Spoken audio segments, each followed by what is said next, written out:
Nobody knows what I'm going to say. You shouldn't woo at this point. um, okay, so I always start off any kind of speaking thing that I do by saying that I really, really hate public speaking. Um, and usually I do it because she forces me to, because she's my sister-in-law, for anyone that doesn't know, and my roommate now, since I live here. No, I'm just kidding. Um, so midlife. Some people automatically attach this hyphenated word to a crisis, some to wrinkles, grayer hair, a sleek sports car, others to a general slowing down, and if you're assigned female at birth, menopause. Yeah, that's right, I said menopause from the front of a church. Brene Brown, a well-known social researcher, calls this time not a midlife crisis, but a midlife unraveling, a time when you realize that the armor that you wore for the first half of your life is just too heavy to keep on, a time to let go of the life strategies that used to serve you, but now feel more like harm. And that is certainly what midlife has felt like for me. It has been a time where everything that used to work for me has stopped working. This includes some unhealthy life strategies like my sense of hyper independence, hyper productivity, hyper responsibility and efficiency, but also a whole bunch of healthy things like being able to focus for a quiet time, journal, read books, basically any quiet, internally focused activity. I've often felt confused about who I was becoming and foggy about my own priorities and desires. And as I was shifting, so was my relationship with Jesus. And for the record, let me say that Jesus is my jam. Not the tame, brown-haired, blue-eyed version with a bird perched on his outstretched hand, or like Buddy Christ from the movie Dogma giving everyone a hearty thumbs up, but the radical, priority-shifting, social infrastructure challenging, healing, and full of compassionate love Jesus. That Jesus I've encountered lots of times in this long journey of healing and grace, and that Jesus was my aforementioned jam. But during this midlife unraveling, I've had a hard time finding that Jesus. It has been a season of desolation. I've had difficulty feeling his presence. And to add salt to the wound, I haven't even felt like seeking him. All the places I used to find him had all of a sudden closed off to me. Prayer, journaling, drawing, these were all things that I just could not get myself to do, or more accurately, could not get myself to even want to try to do anymore. But I do have a couple of practices in my life that have been not only been helpful, but life-giving, especially during this transitional and just weird season of life. One of those practices is spiritual direction. I have a director that I see once a month, and she helps to point me in the direction of Jesus. She encourages me to ask him the questions that I come to session with. And most importantly, she says things like, maybe you can ask Jesus what the question is behind that question. Oh, right, like I definitely would have been able to figure that out on my own. It was during my last session that she turned me to Jesus to ask the question under the question in this season, which turned out to be, Jesus, can I trust you with the desires of my heart?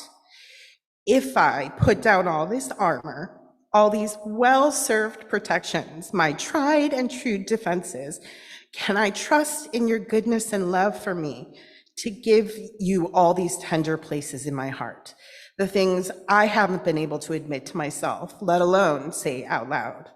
Are you that good, Jesus? And I would love to tell you that Jesus responded with a resounding, yes, I am. But that's not usually how that works, at least for me. Jesus doesn't give me the easy and definitive answer that I want, a concrete, neat, and tidy outcome. He just shows me what it is that I really want to know. And he gives me the conversation starter so that we can begin. Like most people, the pandemic was very challenging for me. Those 2 years were the strangest combination of boring and extremely emotionally demanding. I've had a difficult time with my health this past year, and Sophia had a really horrible incident happen to them at school. Things just kept piling up on top of each other, and many times I felt like I was asking Jesus, why can't you hear me? Why don't you answer me? I need something to be easier. Why won't you help me? Maybe it was less like asking and more like demanding. I was resentful, exhausted, wrung out, and at the end of myself. And I didn't want to have a conversation with Jesus. I wanted Jesus to be my magic 8-ball.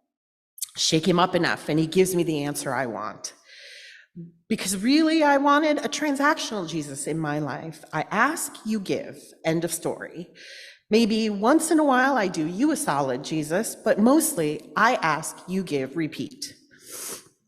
During these very challenging months, all the strategies I had always employed to power through, take care of business, solve every problem by myself, be strong, be capable, just crumbled. I could not do it anymore. I could not be that Martha anymore. She had unraveled. But I still couldn't really admit that to myself.